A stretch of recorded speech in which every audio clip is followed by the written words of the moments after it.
Lu semua pernah nggak kepikiran beli kerangka dinosaurus dan kastil?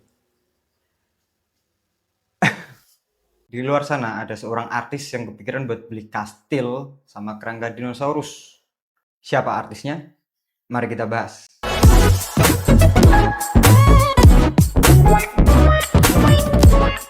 Kalau kalian semua pernah nonton Ghost Rider, nah kali ini kita bakalan bahas pemeran utama dari film Ghost Rider, Nicolas Cage. Salah satu artis terkenal Hollywood yang terkenal di era 1900-an sampai 2000-an. Nah, waktu masa keemasannya, Nicolas ini menjadi salah satu artis dengan penghasilan tertinggi.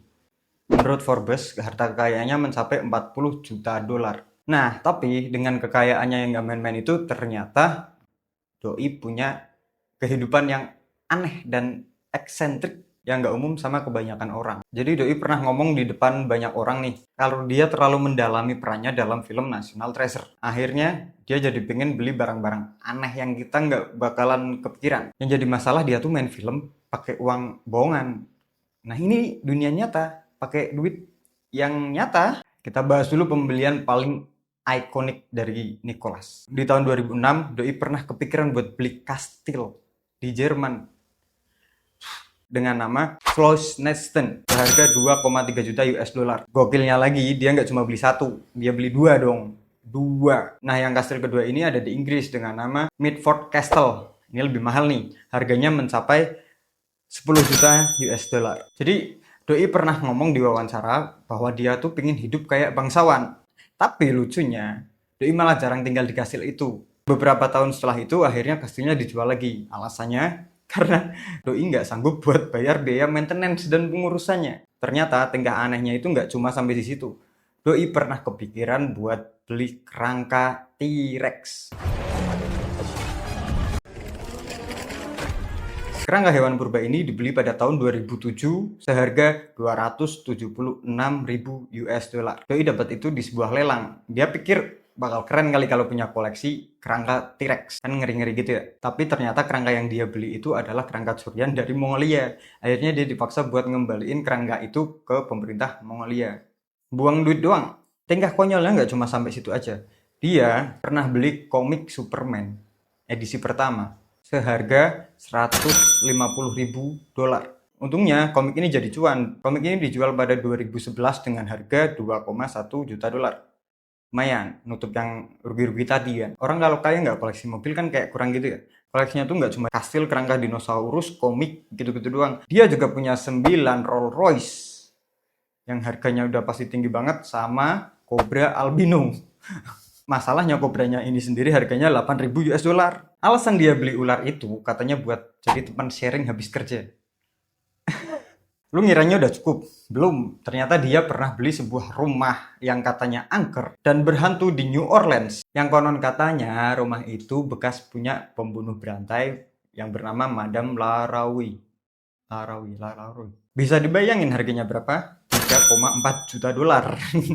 Kebanyakan duit dia. Pas beli rumah itu dia bilang dia tertarik sama hal-hal supranatural, perdukunan gitu-gitulah. Gua rasa kalau tinggal di Indonesia udah beli kuyang. Tapi lucunya rumah itu disita sama bank karena dia nggak bisa bayar cicilannya. Nah, pas wawancara sama The Guardian, si Nicolas Cage ini ngaku kalau dia suka tidur di peti mati.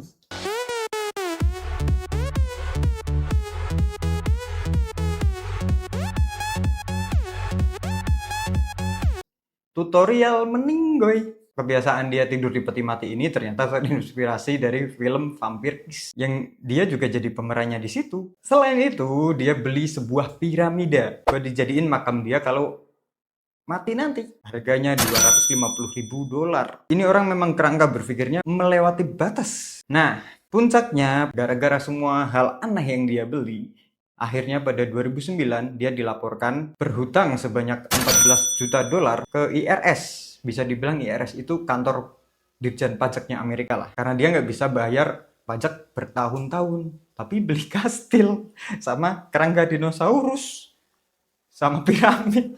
Menurut laporan Business Insider, kekayaan total dia yang tadinya 150 juta dolar akhirnya ambles tuh.